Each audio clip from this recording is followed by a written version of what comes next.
Hey everybody, it's Master Gallengeist here, bringing you my review for One World Under Doom, Issue 8, 2025. And that is one hell of a knockout punch from the Thing to Doctor Doom. We kind of have something like that happen in here, but not exactly. This is more the fallout of probably what happens at the end of this issue. So, yeah, this gets kind of nutty and gnarly. So, we start off. The astral plane. Victor. Silence, Richards. Arizona. Our parents need our help. Val, you're not serious. What?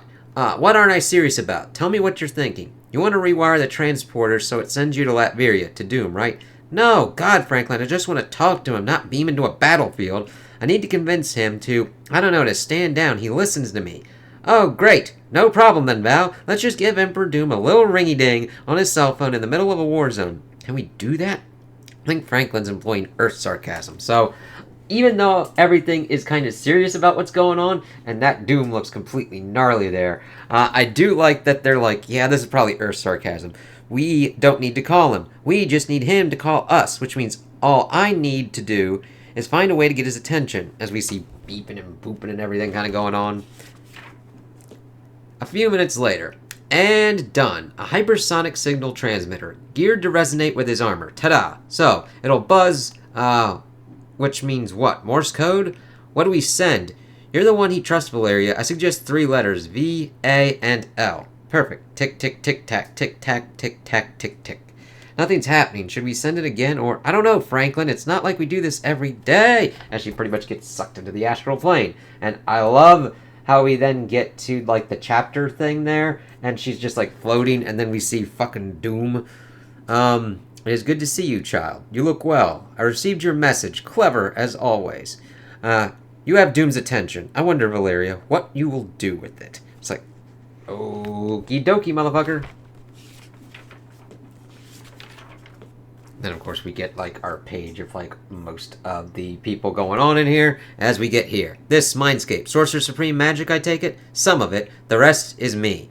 You're still fighting them? Mom and Dad and the rest? Yes, Valeria. In the astral plane, your father proved to be slightly, well, surprising, I suppose, is the right word. Irritating, perhaps. Thank you for letting him live, Uncle Doom. I did it for you. Even as we speak, my Doombots are putting down other uprisings throughout the world. Combined with your father's attack on the astral plane and the ongoing battle in Latveria, simultaneously marshalling all fronts is significant. Our time here must be short. But even when the world comes to Castle Doomstad, intent on destroying me, Doom always has time for his goddaughter. It's like, okie dokie, let's see how you're working on that. You remain the only one who holds Doom's favor, Doom's respect, and Doom's love. But I repeat myself, what do you want, Valeria Richards? And then we see them kind of sitting there. It's like, I really like this page layout, and then zooming in and zooming out. It helps to kind of give us understanding of, like, movement, because this is more of a kind of talking one until we get into certain kind of parts. All of this, you said this was for glory, but it's not anymore. Now it's just, what, to prove you weren't wrong? It happens a lot, Valeria. To prove you're still the best of us? Where does this end? Please, Uncle Doom, I want you to stop. It's like, yeah. I know that's what you want at present, but let me tell you where this ends, Valeria. It ends in victory. Everything has a cost. Everything. And everything truly great. As Beta Ray Bill smacks him with Stormbreaker's like, ooh, yeah. I do have to say, it was handled pretty well throughout this that we get Beta Ray Bill versus Thor, even though Thor was kind of in there for a good little bit. Costs more, as he then blasts it. Bill's like, shit, fuck. When this began, you were trying to manufacture consent, to win hearts and minds and moral rights from the governed. But this isn't that. This is coercion. They'll never accept it. They will. The language you speak, the very language you think in, was coerced onto your ancestors once. Now you call it your mother tongue. It takes time, Valeria. That's all. That's kind of a little bit of a sidestep there.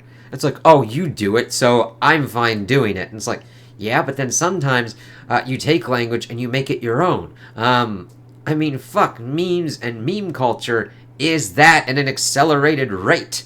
I mean, sure, I might not completely understand what new people are doing with memes, but I've got memes that they don't understand that I've got with people that are just in, like, my family group. It's like, yeah, it's a little meme that we've got on ourselves. we make and mold it to our own. It's like, okay, Doom, you're doing some stupid shit there. Uncle, please, it won't work. You can't hold an entire population by force. The rhetorical you can't true, but Doom can. Doom will ensure that what happens today happens forever. And you forget that Doom is not without his supporters. You could call, like, one person your supporter. Okay? Just because you have supporters doesn't mean you have the right to do every goddamn fucking thing you want. I could have a supporter that would be cool ass shit with me just doing, like, videos on, what? Socks. Okay, I got that one person doing it. I like doing the comic books, and there's other people that like seeing the comic books. And I got some people with that, but I'm not, like, trying to force them to do the sock thing. It's not like I've got one person saying, you're doing great, I love your ice cream, and then I've got a fucking fire hose jacking it into other people's mouths and be like, eat the ice cream, it is the best, so save, supporter of Doom. It's like, no, you dumb fucker. It is only a violent minority who threaten the safety, security, and prosperity of everyone else. Watch, Valeria, and I will prove it to you. Be well, we will speak soon. It's like, that's what everybody pretty much usually says. See, I really hate this when this fucking happens. In public, they're like, they are both like a violent minority, but then also big enough to be some kind of existential threat. They're both impossibly strong and impossibly weak at the same time. It's like, choose one, dick shit. No, Doom, don't send me back, Val. I was making progress. I was convincing him. I'd almost saved everyone. Val, you were not listening to the same conversation. Like, it's very interesting that Valeria and Doom kind of have the same kind of problem of that they think they're doing something really kind of cool, and then reality kind of, like, smacks the shit out of them. It's like, Valeria, he was saying the exact same stuff that he was saying before you talked to him. You are not convincing him of jack fucking shit. Alright? I adjust my armor. If I can just get him to listen, I know I can make him understand. And that is the rub. I want, like, beep, beep, beep. I want her to like, just because you listen or just because you hear doesn't mean you understand. Okay? Somebody could say, I love ham sandwiches. But if I'm not listening for the connotation of like, oh, I love ham sandwiches, or I love ham sandwiches, like, hearing is like hearing just, I love ham sandwiches. Listening is understanding the context of what's going on. And understanding is processing that information and doing something with it. If somebody's like, I love ham sandwiches, and you give them a ham sandwich, and they're like happy for that, yeah, that's cool. If someone's like, oh yeah, I love ham sandwiches, and then you give them a tuna fish sandwich, because that's actually what they fucking wanted, then you succeeded. But if you give them a ham sandwich, it's like, you didn't fucking listen. You heard, but you didn't. And the thing is, Doom already assumes he understands. It will no longer resonate with her signals. Latveria. Okay, it was an impressive effort, but Mr. Fantastic's astral plane gambit didn't work. At least we managed to take Doom's dinosaur down in the interim. Reed, is he? He'll live, Sue. He's my husband, Maria. Don't worry, we're giving Doom more pressing concerns to deal with. The X-Men are attacking en masse using power combinations we haven't seen since Krakoa. But if we're gonna win this, we still need to hit Doom with something else. Squirrel Girl, you're doing maneuver 99. As for the Invisible Woman and Iron Man, you're doing maneuver 110. 110, that's the one where I fire all my guns at once and explode into space. I can never tell if you actually know what's going on, Stark, or if you're just bluffing your way through everything and getting lucky. Usually it's the former, but sometimes it's the latter. True, Squirrel Girl. One interesting kind of thing, we see her eyes looking normal here, and then her eyes are kind of red in this. I don't know if it's just because they didn't color it correctly, or if that's alluding to something, so it doesn't really pop up in here. It's just an interesting kind of thing going on. Come on, Sue, let's give Dr. Doom what for. Oh, Jesus Christ. The art, the fucking battlefield, and everything going on with all the powers. As an event comic, you're cracking it. You're doing great, man. And just, all the different kind of stuff. Johnny, it's a fire hurricane courtesy of Storm. She brings the weather, I bring the fire. I call it a storm. We've got Doom inside a city-sized rock tumbler at 2,000 degrees. Maneuver 110, or I bend all the energy Tony can produce into an infinite loop, then hit Doom with all of it at once. Cyclops, if you care to join, with pleasure. Do it, Doctor. I don't know how long this hurricane will last, but for the moment, I can hold him. So then we just see him kind of going boom, zooming in like that. I really like how we get that kind of movement. And it's done in different kind of effects, too, throughout the book. So it's like, yeah. So we see that kind of going on. It's like, holy fucking shit. My armor is immune to Iceman's temperature manipulation, so he falls back to attacking me indirectly, with airborne ice cooled nearly to absolute zero. We see Doom cracked and gagged. It's like, ah! And the Thing and Dr. Hank Beast McCoy, as always, living up to his nom de plume, can think of nothing more effective to do than throw rocks at their betters. It's like, yeah, but if it's cracking your ass, it's still kind of working. And of course, now comes Dr. Storm bending her allies' energy. But I am Sorcerer Supreme. I am Emperor of Earth. Even a week's worth of their power hitting me in a femtosecond would be insufficient. It is all so petty, so cheap, so intolerable. I have perhaps permitted mutants their powers for too long. It seems those who stand against me have forgotten something. Anything an X-Gene expresses, it's like, Doom, you fucking asshole. As we see him with the finger there, and then can be unexpressed by one with mastery of chaos magic. Mastery supreme of chaos magic. And Staples good. No loose pages or anything. Storm, are you okay? My connection to the world, my powers, they're gone.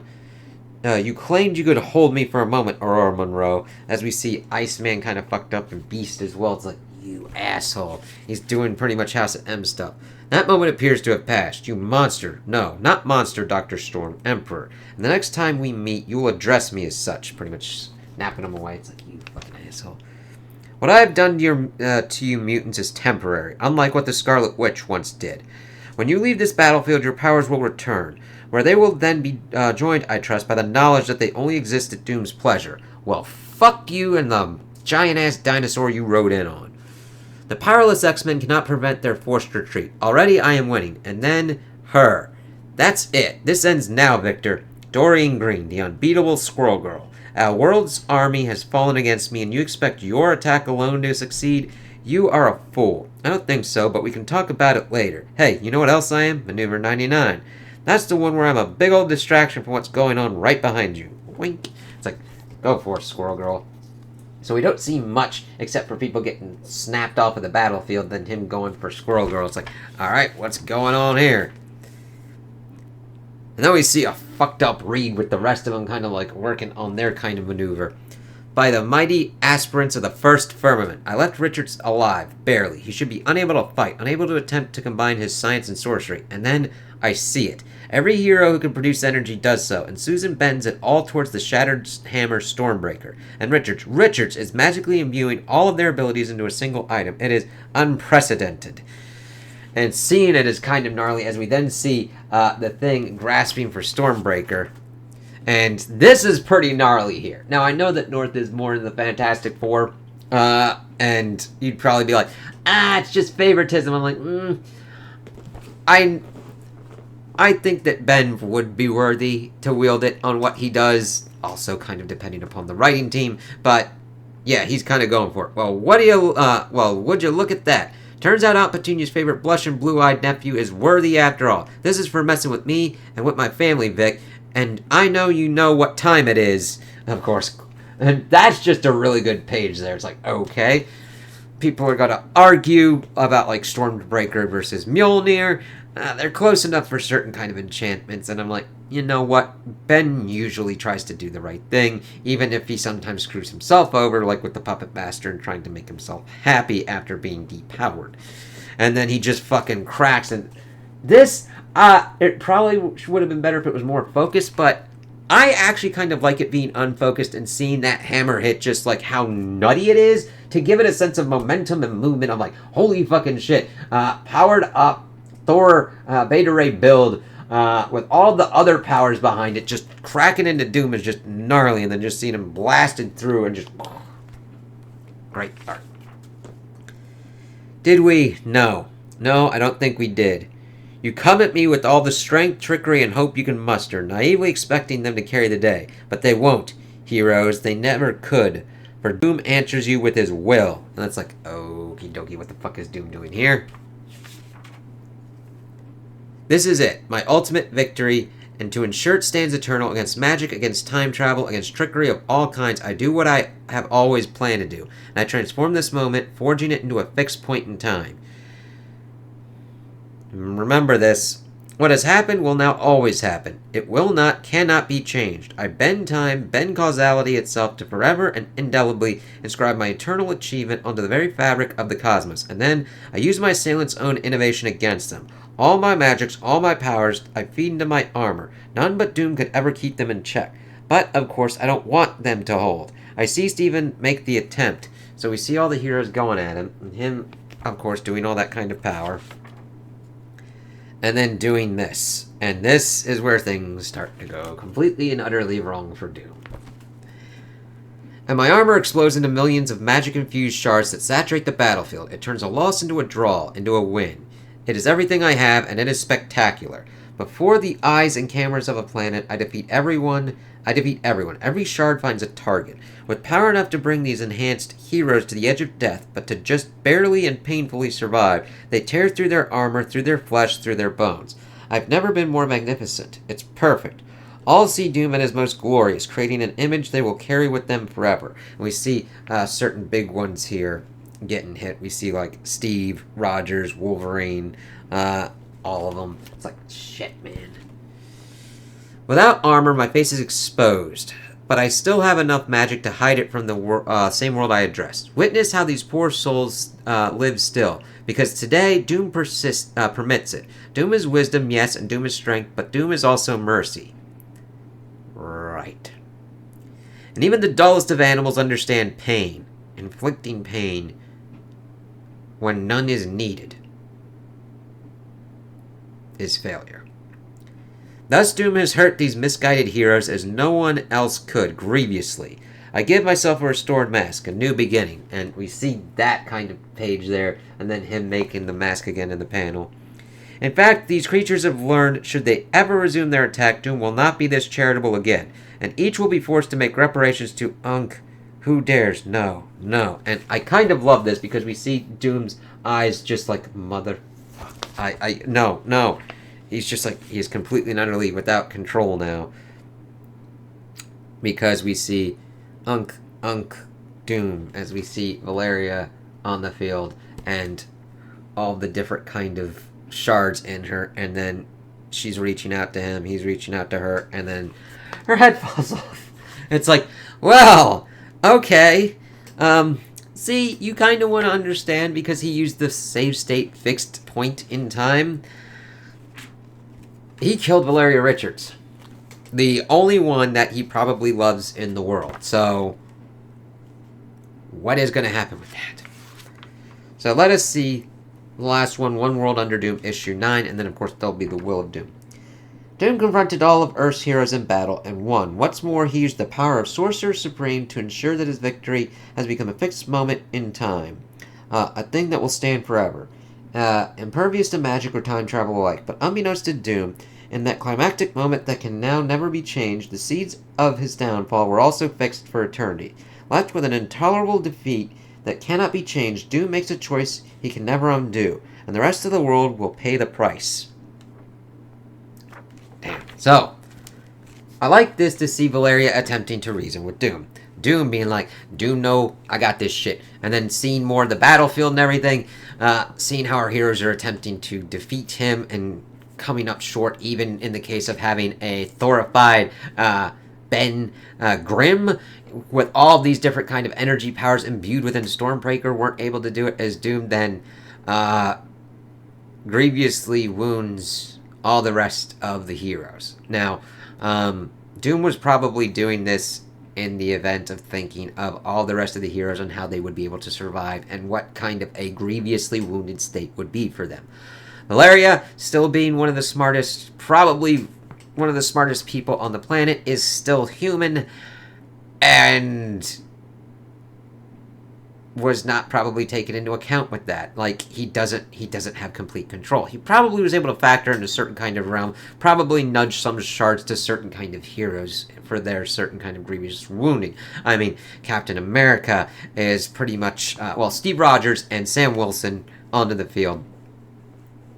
they're pretty much humans. So he still has to factor in humans in the field. However, if he's taken his powers and said that he wasn't really even controlling them and just kind of blasting them everywhere like fucking Danny DeVito. So anyway, I just started blasting.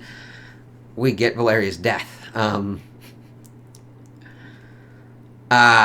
This is gonna be like, out of any kind of like defeat states, this would be the most kind of horrendous for Doom. I mean, you would think that the Fantastic Four and their family would go complete warpath on this because of this. However, the if it was anyone other than Doom doing this, the Fantastic Four and everybody else would be like, you motherfucker. Doom is going, like, Doom will be his own worst enemy on this kind of thing. Now, I'm not saying that the Fantastic Four shouldn't be like, you fucking, and like, be involved in that kind of thing. But in most cases, and most looking, and Doom is his own worst enemy, like he has proven here. He is going to fucking spiral. I mean, never mind the fact that he has lost one of the only people that he has loved on the world. I mean, he has had a very great attachment to his mother, and has led to stuff with, like, the magic and everything that he kind of does. This is compounded by the fact that he killed her. Like, there will be some kind of just, like, rationalization, justification thing that he might even attempt to do, but he will know in the complete core of his being, he killed Valeria Richards. And that is something that Doom will not be able to countenance. And it will be very interesting to see what kind of falls out from this and what choices Doom makes. He has essentially fucked himself over completely. This is a fixed timeline. A fixed time point. Fixed point. Valeria Richards will die. And you'd be like, oh, he could just kind of bring her back. Well, it depends upon what magics he utilized and what kind of happened here. If this is a fixed point, and the fixed point is that Valeria Richards must always be dead, he then has to somehow break that. That is going to come at a cost that is going to probably be universal and, like, astronomical, and, like, Doctor Strange is going to be like, this is why I'm very careful on making fixed points and save points, you dumb motherfucker, but there's a light socket, just stick your finger in it, man. Like, Strange is really, And Doom's like, why didn't you ever fucking do this, Strange? I'm like, because I would probably tried it a couple fucking dozen times in some kind of, like, safer kind of environment to just check that shit out. Like, So, I was not expecting to see that happen, and I wasn't expecting to see the Thing wielding Stormbreaker like that, but I'm like, yeah, I don't think, like, everybody should be able to do it, but there are certain people that, given the right kind of context and everything, they should be able to wield Mjolnir, and, well, not even just context, just who they kind of are. Ben really falls alongside of Thor, Beta Ray Bill, Jane Foster, Steve Rogers, those kind of people. I'm like, yeah, okay. But I can definitely understand why people would be like, everybody's gotta be able to just fucking wield these hammers. It's like, if they be worthy, yeah. If their whole thing is to protect people, I mean, most of the heroes should be able to do it at most points. I mean, you probably think Peter Parker, Miles Morales, would be able to kind of do that kind of stuff. Like, yeah, I mean, it's a special thing because these are special characters. I'm like, okay. But I totally get it. It's like, it should only be, like, everybody's gonna get it. It's like, I don't think we're getting everybody getting, but I mean, this is like, complete, like, Thor's whole thing's kind of like, woo, at the moment, so there's, like, complete craziness kind of going on, but I'm still kind of cool with it. So, we'll see what kind of goes on in the ultimate finale of One World Under Doom. So those are my opinions on the issue. Tell me what you guys think in the comments below. If you liked it, if you didn't like it, if you agree with me, if you disagree with me. Also, like and subscribe, and I hope you have a good day.